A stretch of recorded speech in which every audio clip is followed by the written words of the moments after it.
आपल्या घरासाठी आकर्षक दर्जेदार sliding windows, French folding windows, WC windows बसवायच्या आहेत तर मग यासाठी नाशिक मध्ये एकमेव आणि अद्वितीय असे एकच नाव, शिवाय एंटरप्राइजेस।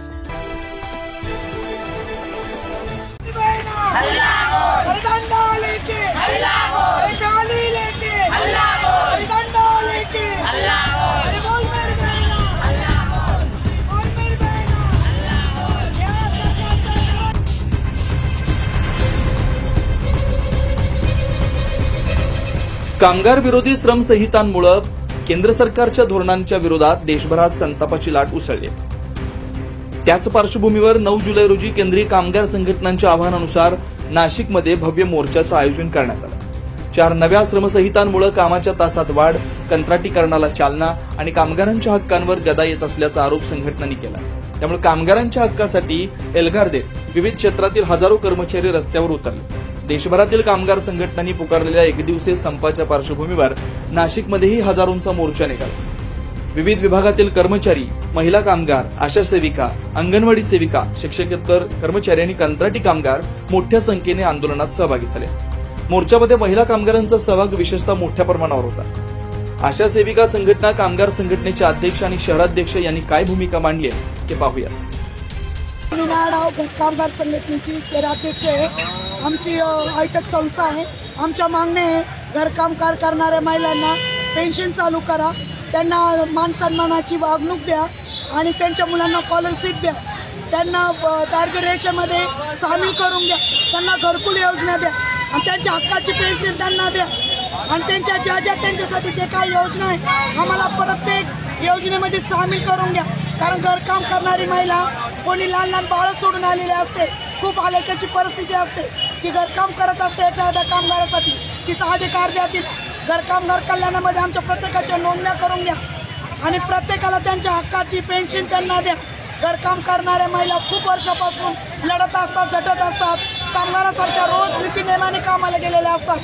जरी एखाद्या टायमाला खायला सुद्धा नसतं, तर त्या प्रत्येक महिलाला तुम्ही अधिकार द्या। आमच्या घरकामगार करणाऱ्या महिलांसाठी हक्काची मान सन्मानाची वागणूक द्या आणि त्यांचे कायदे त्यांना चालू कर। प्रत्येकाला त्यांचा हक्क भेटलाच पाहिजे, त्यांना हप्त्याची एक सुट्टी भेटलीच पाहिजे। नाव सुरेखा आधार करणार संघटनेची अध्यक्ष आहे। मोबाईल नंबरला तुमचा तर आमचं एवढंच म्हणणं आहे की जे पेमेंट पण देता येतं वेळोवेळी द्यावं आणि सगळ्यांना वेतनही लागू करावं। कारण हे आशांची मागणूक ही फक्त माता मृत्यू बाल मृत्यूसाठी झालेली होती, पण त्यांनी खूप ऑनलाईनची कामं पण आणलेली आहेत। माझ्या आशा एवढं शिकले नाही, पण तेवढं बंद करण्यात यावं एवढेच आमची मागणी आहे। मी कांचन पवार, आशा संघटना नाशिक सिटीची अध्यक्ष। हा मोर्चा आमच्या कामगारांसाठी, आम्हाला फिक्स मानधन नाही आहे आणि सगळे म्हटलं तर सगळेच कधी खाजगीकरण झालेलं, तर खाजगीकरण नको आहे आम्हाला। आम्हाला कंत्राटी म्हणजे आम्हाला सरकारी दर्जा मिळाला पाहिजे, आम्हाला फिक्स पेमेंट मिळालं पाहिजे, हेच आमच्या सगळ्यांना आणि सगळ्यांना सरकारी हे केलं पाहिजे, खाजगीकरण पूर्णपणे बंद झालं पाहिजे, हीच आमची मागणी आहे। पूर्णपणे खाजगीकरण बंद झालं पाहिजे। सरकारने कामगारांविरोधात जे कायदे लागू केले आहेत त्या निषेध खाली मोर्चा हे सरकारचे काळे कायदे कामगारांच्या विरोधात आहे। आज संघटना मागे आहे।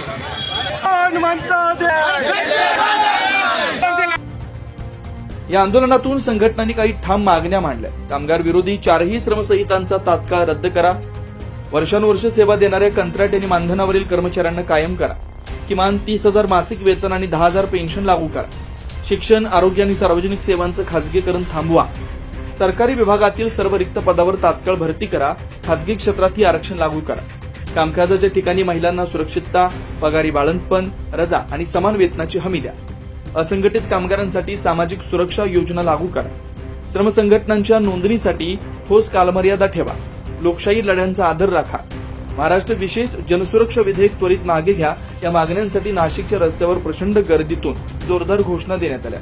मोर्चात सहभागी संघटनांनी स्पष्ट इशारा दिलाय, शासनाकडून तात्काळ निर्णय न घेतल्यास संघर्ष अधिक तीव्र केला जाईल। 9 न्यूज महाराष्ट्रासाठी अनिल केदारे, नाशिक।